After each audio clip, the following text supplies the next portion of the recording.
Sahabat, sangat bersuka cita bisa menjumpai Anda untuk menyampaikan kebenaran firman Tuhan. Kebenaran firman Tuhan pada kesempatan pemulihan segala sesuatu. Apa yang dimaksud dengan pemulihan segala sesuatu? Nah, ini yang kita akan bahas, saudara. Bagi saudara saya ini, saudara langsung subscribe. Subscribe itu gratis, saudara. Jangan lupa, kalau saudara diberkati pada yang lain, supaya yang lain pun diberkati Tuhan, dan kita bisa bertumbuh bersama-sama. Saya percaya firman Tuhan yang keluar dari mulut pemulihan segala sesuatu. Kisah Para Rasul 3 ayat 19 sampai 22. Saya akan bacakan buat kita semua. Itu sadarlah dan bertobatlah supaya dosamu dihapuskan. Nah, ini adalah khotbah Yohanes ya setelah dia menyembuhkan orang lumpuh sejak lahir di gerbang bait Allah. Agar Tuhan mendatangkan waktu kelegaan dan mengutus Yesus yang dari semula. Nah, saudara perhatikan di situ ya, jelas. Ayat 21, Kristus itu di sorga sampai waktu pemulihan segala sesuatu. Perantara nabi-nabinya yang kudus di zaman dahulu. Ayat 22, bukankah telah dikatakan Musa, Israel di Israel, Yahudi yang sangat terkenal, bukankah telah dikatakan Musa, Tuhan Allah akan dari antara saudara-saudaramu, sama seperti aku, dengarkanlah dia dalam segala kepadamu. Jadi menurut Rasul Petrus, Nabi yang dimaksudkan oleh Yesus, karena konteksnya di situ, kalau suruh baca ayat sebelumnya kan, ya, itu mengutus Yesus. Yang dinubuatkan Musa itu adalah Tuhan Yesus. Nah, pertanyaannya, apa artinya Kristus harus tinggal di sorga? Nah, ini kita harus pelajari, yang kita harus jawab. Nah, untuk menjawab pertanyaan sesudahnya, yaitu ayat 25 dan 26 dari Kisah Para Rasul 3.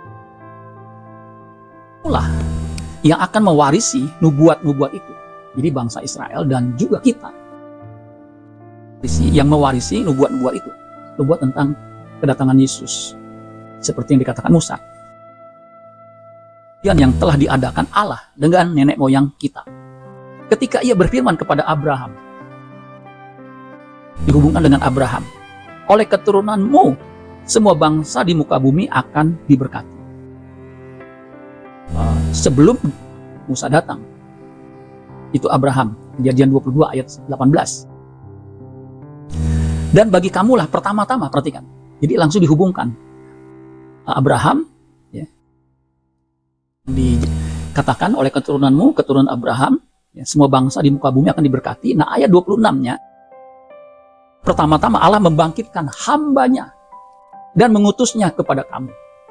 Tentunya hambanya itu adalah Yesus. Supaya, perhatikan, ia memberkati kamu dengan memimpin kamu masing segala kejahatanmu. Jadi kita sudah mulai menangkap, ya, mulai paham. Harus tinggal di sorga pada sampai waktu pemulihan segala sesuatu. Ketika waktunya tiba, ya, itu dia keturunanmu, keturunan Adam. Karena kalau kita baca di Galatia 4 ayat 4, yang dimaksud dengan keturunan Adam, keturunan perempuan itu di Kejadian 3 ayat yang 15, yang disebut dengan proto-evangelium. Nah, Galatia, tadi Petrus, ini Rasul Paulus, itu juga menghubungkan siapa yang dimaksud dengan hamba diutus ketika waktunya harus turun. Galatia 4 ayat 4, tetapi artinya tepat waktunya, saatnya, saat waktu pemulihan segala sesuatu itu harus terjadi, ya, yang lahir dari seorang perempuan. Tentunya di sini adalah Yesus yang lahir dari Taurat. Ayat 5, ia diutus untuk menebus mereka supaya kita diterima menjadi anak. Jadi saudara sekalian, ya, pemulihan segala sesuatu itu terjadi ketika dan menyelamatkan dunia. Jadi Kristus itu berasal dari sorga. Makanya dia disebut roh. Saudara bisa baca di Yohanes pasal 6 ayat 35, ayat 41, 48, 50, 51, 58. Mengatakan bahwa dia itu dari sorga, roti yang turun dari sorga. Dan berkat Abraham yang dimaksud itu adalah keturunan yang dijanjikan adalah maksudnya Yesus. Itu lebih ditegaskan lagi, Galatia 3 ayat 16. Adapun janji itu, dan kepada keturunannya. Tidak dikatakan kepada keturunan-keturunannya. Seolah-olah dimaksud banyak orang, tetapi hanya satu orang. Dan keturunanmu, dan kepada Kristus. Kepada keturunanmu. Nah, itu jelas, hanya satu orang, singular. Yesus. Keturunan Abraham itu adalah Yesus. Yang datang untuk memulihkan segala sesuatu. Yohanes 3 ayat 13, murid terkasih Yesus namanya Yohanes mengatakan, tidak ada seorang pun yang telah naik ke surga, yang telah turun dari surga, yaitu anak manusia. Jadi Yesus berasal dari surga, dia turun karena diutus oleh Bapa di surga setelah saat pemulihan segala sesuatu tiba. Yohanes 6 ayat 38, Yesus berkata begini, dari surga. Jadi Yesus sendiri yang berkata, bukan untuk melakukan kehendakku, tetapi untuk melakukan kehendak Dia yang telah melakukan kehendak Bapa. Apa kehendak Bapa? Menyelamatkan jiwa-jiwa. Jadi Yesus tinggal di surga sampai waktu. Karena Yesus tinggal di surga, Dia adalah firman. Pada mulanya adalah firman, firman itu bersama-sama dengan Allah dan tinggal di surga.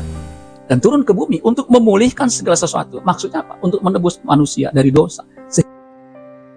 Atau dipulihkan kepada rancangan Allah semula. Kalau tadi dikatakan, ya, pemulihan segala sesuatu. Apa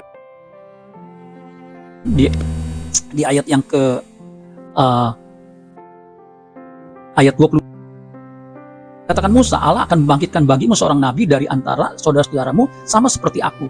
Dengarkanlah dia. Itu. Dalam segala sesuatu yang akan dikatakan kepadamu. Itu yang kita harus dengarkan, saudara sekalian. Karena Kristus, perkataan Kristus ada perkataan hidup yang akan memulihkan hidup kita. Kuduskanlah mereka dalam kebenaran. Firman-Mu adalah kebenaran. Memulihkan kita. Kamu memang sudah bersih karena firman yang kukatakan. Yohanes 15 ayat. Saudara sekalian, jadi jelas yang diutus itu, ya, setelah genap waktunya adalah Yesus. Dan mendengarkan ajarannya, perkataan Kristus akan mengalami pemulihan segala sesuatu. Itu adalah di mana kodrat manusia kita, kodrat berdosa yang ada dalam diri kita, yang terhisap. Kita keturunan Adam, itu mengalami perubahan, mengalami pemulihan dari kodrat manusia yang non-posen. Katakan tidak bisa tidak berbuat dosa, kecenderungannya jahat, itu dipulihkan sehingga memiliki kodrat ilahi.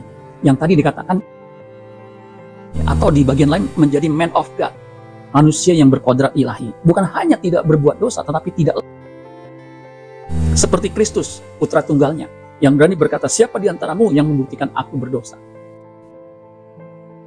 Dipulihkan dengan kedatangan Kristus di muka bumi dan kita percaya kepadanya dan mendengarkan ajarannya. Sehingga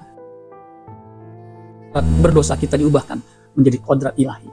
Sehingga kita hanya melakukan kehendak Allah Bapa di sorga seperti kehendak Bapa, bukan untuk melakukan kehendaknya. Amin buat firman Tuhan. Tuhan Yesus memberkati. Sola Gracia.